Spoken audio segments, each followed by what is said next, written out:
This is Reverend Bill, and this is Awakenings. We have Friday the 13th today, and it's about 5 o'clock. It's a beautiful day in Atlanta today. I have my air conditioner on too, so hopefully it's not too loud. If it is, I'll have to record this again. But let's give it a shot because it's pretty hot here. Anyway, today's a pretty good day. I got back from the doctors, and the doctor gave me some results of a cancer screening, and it seems that some earlier kind of warnings again came back clean.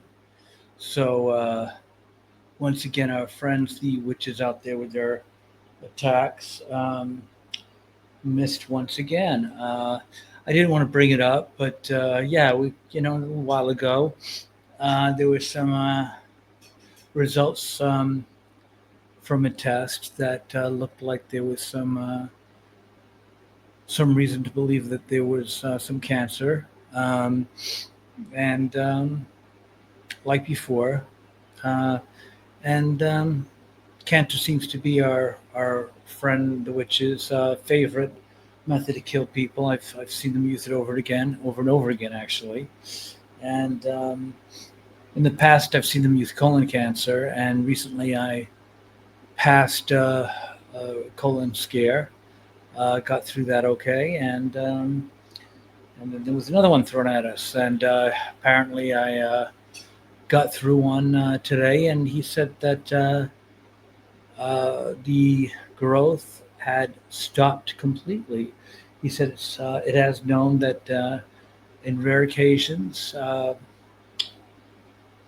growth of somewhere between 2 to 10% of the time has been known in rare occasions to just stop. And he said, my growth has just stopped. He said, it just stopped. And he said, at this point, we just have to monitor it. See you next year. So that's another one avoided, I guess. So it's almost like someone's watching out for me. Who could that person be? Uh, Look, Jesus told me to my face that He's looking out for me, um, and I'm, I am no one special. Uh, I really am not. Um, there's a movie I watched about 30 years ago. Not particularly good either, by the way. It's when I was in the movie theater. I used to watch everything that came through. But it's an interesting theme. Um, it was called Hero. Uh, the movie wasn't great. It wasn't bad, but the idea was really, really good. It starred Dustin Hoffman, Andy Garcia. Um, oh, what was her name? The one that was in the Fly with Jeff Goldblum. Anyway, it doesn't matter. I'll think of her name in a few minutes. But the point I'm trying to get to is um, Dustin Hoffman was undesirable. He wasn't homeless, but he was one step close to it. He was just a deadbeat dad. Behind on his rent, and, couldn't hold a job. Um, uh, by the way, I think I told you, but if I didn't, the movie was called Hero. So his ex-wife wouldn't let him see his son because he didn't pay his child support. And anyway, the bottom line is he was walking because I guess his wife wouldn't let him see his son, and it's raining and pouring.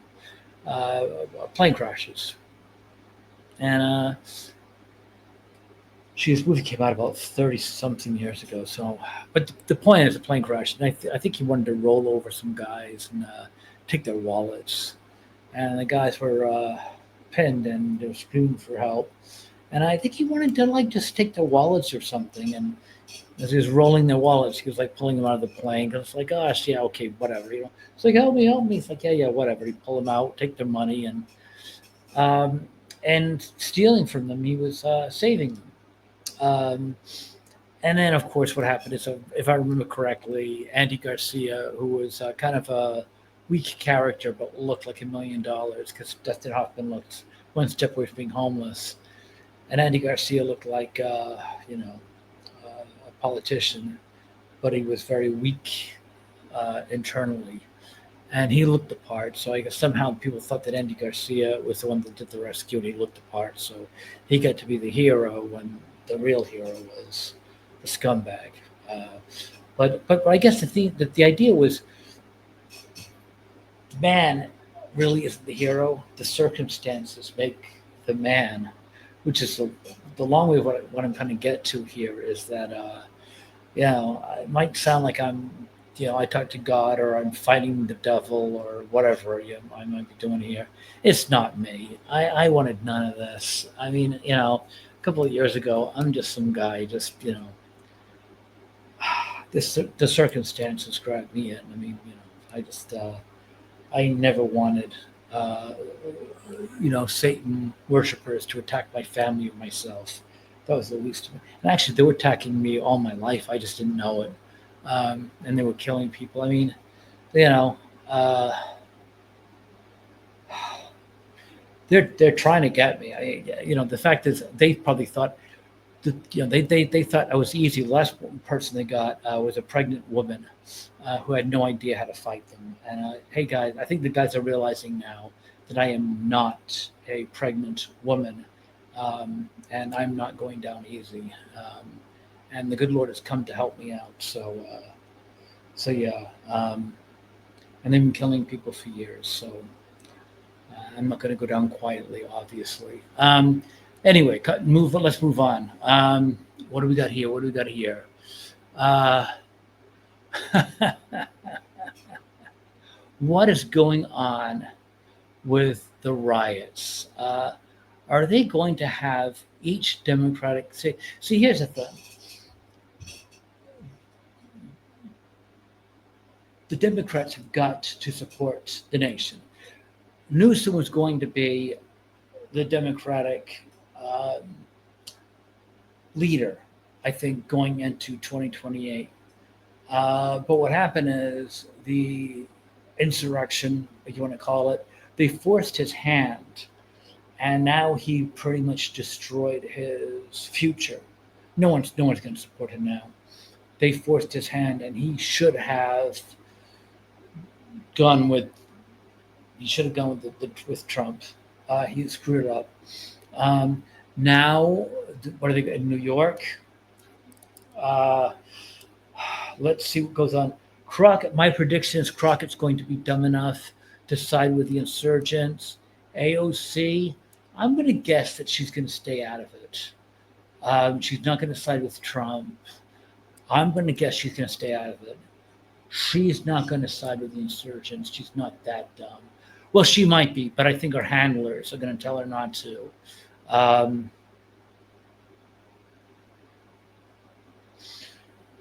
Whoever stays away from the insurgents during this is going to head up the Democratic Party. No one is going to lead the Democratic Party that sides with the insurgents. No one that's going to go on the record, on tape, condemning Trump is going to lead any Democratic Party in 2028. I do not see that. Okay, next one, and this is going to be a really delicate subject. Not that this is a family show per se, but I've got some manners. Gwyneth Paltrow, this is meant to you. Candles are wonderful if they're not satanic. Candles are wonderful, Gwyneth. They remind you and me and everyone of nice scents, especially Christmas candles. I think of candles. I think of cookies, Christmas cookies. I think of Christmas trees. When I was a little boy, yes, absolutely. Pine needles, Christmas trees, nice. Absolutely. Um, what else? Oh, um, flowers, Very nice. All kinds of roses, absolutely. Lavender. There's so many wonderful smells. Sometimes, seashores. Uh, seashores are very, very nice. Um, Gwyneth, let's talk a little bit about what is not appropriate for candles. I would say maybe what you're putting out is not appropriate for candles, Gwyneth. And if it was an appropriate thing to put in candles, Gwyneth, which it most certainly is not, I wouldn't think yours would be what I would choose if it was appropriate, which it's not, and yours certainly would not be. So let's just keep it like that for now, Gwyneth. And I would recall. I would do a serious recall on all of that. Um, just my 2 cents. Okay, everybody. I'm gonna think that's gonna wrap it up for tonight, and I hope everyone has a really good evening. And it wasn't too bad of a Friday the 13th. I'll talk to you later. And please, if you'd like this, please like, share, and subscribe. And if you got any ideas, please let me know. I'll talk to you later. This is Reverend Bill. Bye.